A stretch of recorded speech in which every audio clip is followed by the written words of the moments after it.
the 52nd issue of World War III Illustrated, which is a magazine we started in 1979, so we would have a place to do political comics, and it's continued for over 40 years.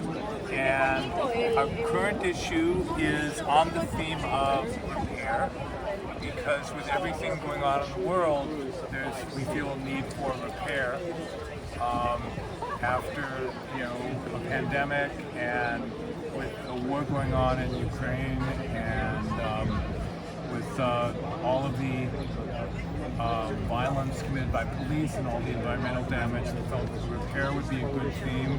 We've got a lot of different artists from all over the world in the issue.